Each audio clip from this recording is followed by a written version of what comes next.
right and Donald Trump are trying desperately to dictate how the media is going to operate in this new dark time. And Jon Stewart has had enough. This is them trying to police and create rules that they would never follow. The idea that by having what may be a more left-leaning or progressive bent or just bringing in, that's how Fox is popular. That's how any of these people, they all talk about Gutfeld's the most popular. Yet he's not popular because he's a both sides guy. He's not, a fair use like, the fairness doctrine says. Like, he's relentless. And, after a day of watching Fox News and being bathed in their very purposeful propaganda, it's a great way to top off the night. He is absolutely right. And what he's talking about is how the right, Donald Trump, and Jay Leno even are like, no, stop doing all this like anti-Trump stuff, all this political stuff. You're turning off people. That's what you progressives don't understand. You need to both sides it. You need to be like Leno back in the 90s. Don't talk about this divisive stuff. That's how you get popular. But as he points out, what right winger does that? Greg Gutfeld has the most relentlessly partisan, biased, pro-Trump comedy show you can imagine, and right-wingers like it. I don't understand why. I don't think it's remotely funny, but they do. So again, they would never follow the advice they're pretending the Democrats should follow. And it's never made any sense. The reason that late night hosts tend to make the sort of political jokes they do is that's the most popular thing. If telling conservative jokes was more popular, they would just have had a host like that this entire time. It evidently doesn't work. But that said, that was Jon Stewart's position. Let's move over to Gutfeld now and see what he thinks about this battle. I think when people keep saying this is the death knell for late night, I'm going to disagree. It could be freeing for the few that are left to leave the fold. Colbert's firing, it's true. It is about a lack of viewpoint diversity and the financial disaster that it caused. That is a message to the other guys that now you have an argument against doing not just partisan politics, but any politics. You don't have to do it. I am doing Jimmy Fallon next week. Yes, I'm psyched about it because Fallon comes across as a great guy, nice guy.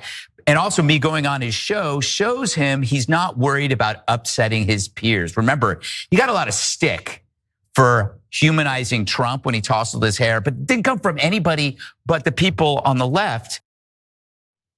Okay, so this is Greg Gutfeld pretending that Colbert was fired because that stuff just doesn't work anymore, rather than the obvious they gave in to Donald Trump.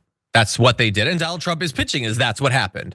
I am going to silence my critics by blocking their business ventures or whatever to get these networks to self-censor.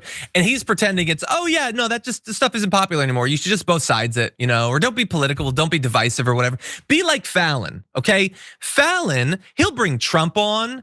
He'll bring Gutfeld on, and that's why he's so popular. But if he's so popular, why is he less popular than Colbert? Why is he less popular than Jimmy Kimmel, who also does a very political show? And this is not just like a blanket assertion. You could look at the actual numbers. Stephen Colbert was at 2.42 million viewers. Jimmy Fallon was at less than half of that. In the 18 to 49 demo, Kimmel has over 220,000. Fallon has 157 behind both of them. So if this advice is good, why is it not working in the case study you're providing? And if it's so good, Gutfeld, why are you not doing anything within a country mile of that strategy yourself? Don't believe them. They don't mean it. Jared, what do you think? They never do.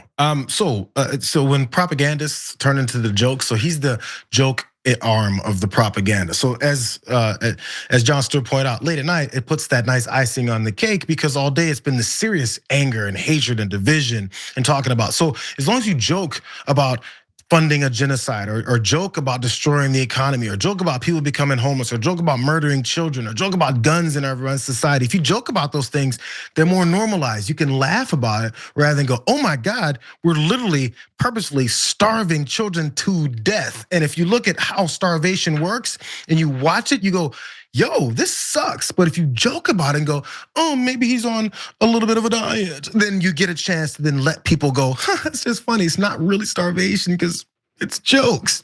That's his part of this whole propaganda. That's why he's on Fox News, which by the way, and so now he's turned to joking about Nazis. Remember that?